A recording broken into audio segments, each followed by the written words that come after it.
Hello everyone. So in this video, we are going to discuss a problem which might look like it's related to the Fermat's last theorem, but yes, you can even do it with Fermat's last theorem if you know it, and also it's basically a simple number theory problem as well. So let's get started with the problem. So the problem is saying that suppose you have natural numbers and n is strictly greater than one, such that x to the power n plus y to the power n is equals to z to the power n, then you have to show that x, y, and z are all greater than n. Okay. So now, what is the Fermat's last theorem telling us? That is, suppose you have this equation that is x to the power n plus y to the power n is equals to z to the power n.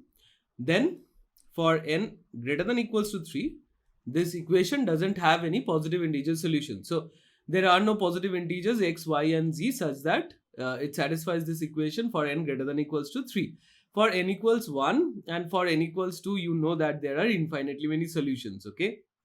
So now, since you know that if Fermat's theorem, like since it's true, it has already been proved. So you can use that, and so basically the problem will reduce down to for n equals 2, for which you can go with cases and solve it. Okay, and so that's one approach. Otherwise, we are going to take a very simple approach. So let's get started with our approach. So that is, without loss of generality, what we'll take is that let x be less than equals to y, and obviously z will be strictly greater than both. So now, since our n is greater than 1, okay, so now what happens is that we have this equation. So we are going to take y to the power n on the other side. So we have z to the power n minus y to the power n. Now we can factorize it. So z minus y, and this is z to the power n minus 1 plus z to the power n minus 2y plus dot dot dot till z y to the power n minus 2 plus y to the power n minus 1. Okay.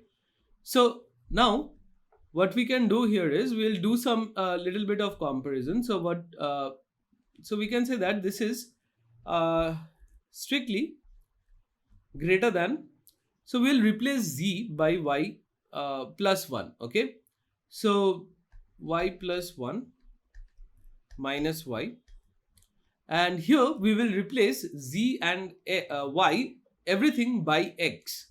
So we are getting here n. So there are n expressions. Each expression will become x to the power n. Okay, sorry, x to the power n minus 1. Okay, so now what is this becoming? That is, here I am getting, that is n x to the power n minus 1.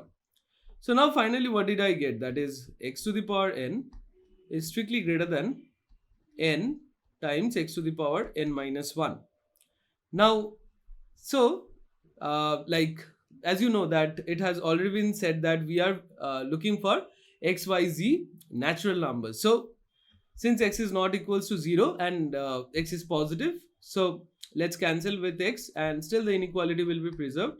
So then we are getting x is strictly greater than n, and thus since x was the smallest one, so like here this implies that like x, which is strictly greater than n, and so y and then z, and thus we are done with the proof.